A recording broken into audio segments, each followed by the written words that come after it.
Hey there, and welcome to The Explainer. Today, we're going to talk about something that sounds like it's straight out of a movie, time travel.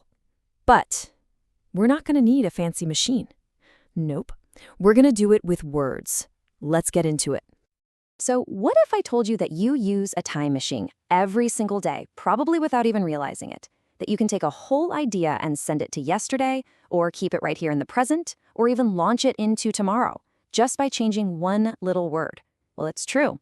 And the secret is hiding in plain sight. You see, these incredible time-traveling words are verbs, and their special power is something we call tense. So today, we're going to unlock that power together.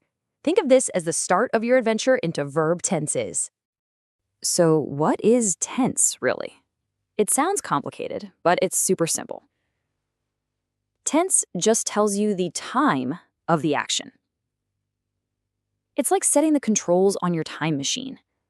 Are we going to the past, staying in the present, or jumping into the future? The tense tells us exactly where we're headed. Okay, check this out. By changing just one word, the verb, we can send this whole sentence on a trip through time. When we say Naveen spoke well, that's the past. It's already done. If we say he speaks well, we're right here in the present. It's happening now. And with will speak, poof, we're in the future. It hasn't happened yet. See, that one little verb does all the heavy lifting.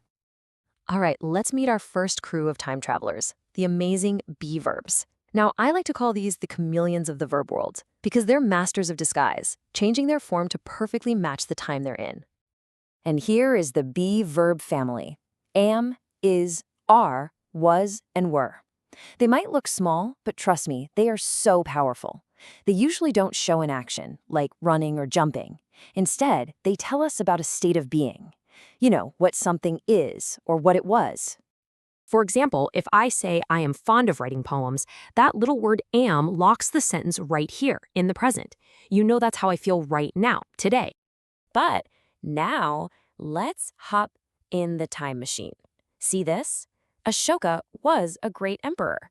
Just by swapping am for was, we've traveled way, way back into the past. The verb was tells us this happened long ago. It's not true now, it was true then. Pretty cool, right? Okay, next up, let's meet the have verbs. These guys have a really important job. They show possession, what somebody owns or has, and you guessed it, when they have it. This little chart makes it all so clear. In the present, you've got two choices, have and has. If it's I, you, we, or they, you use have. If it's he, she, or it, you use has. But look at the past. It actually gets easier. Everybody just uses had. And here it is in action. Bina has a new car. Well, Bina is a she, and it's happening now, so we use has. Easy. But the next one, we had a happy childhood. That happened in the past, so we use had.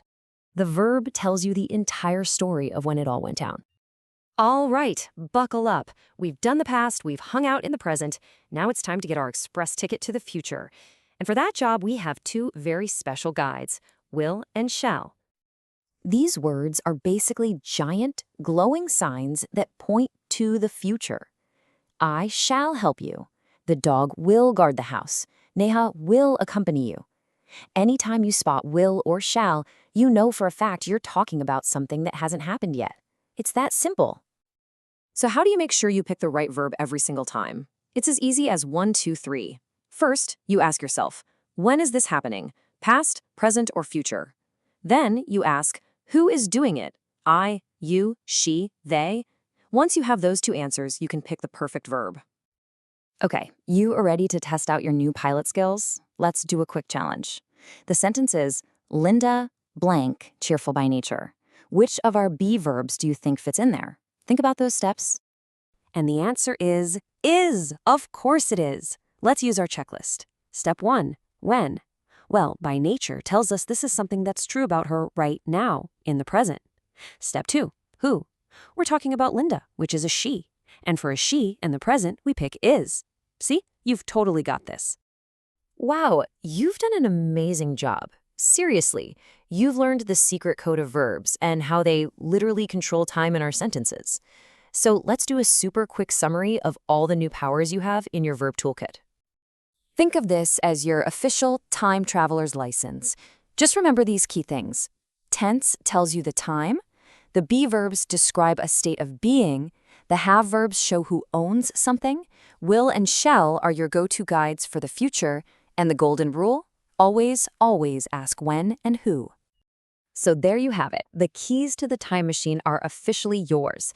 You now know how one tiny word can change everything. You have the controls. So the only question left is, where in time are you going to send your sentences next? Thanks so much for joining me.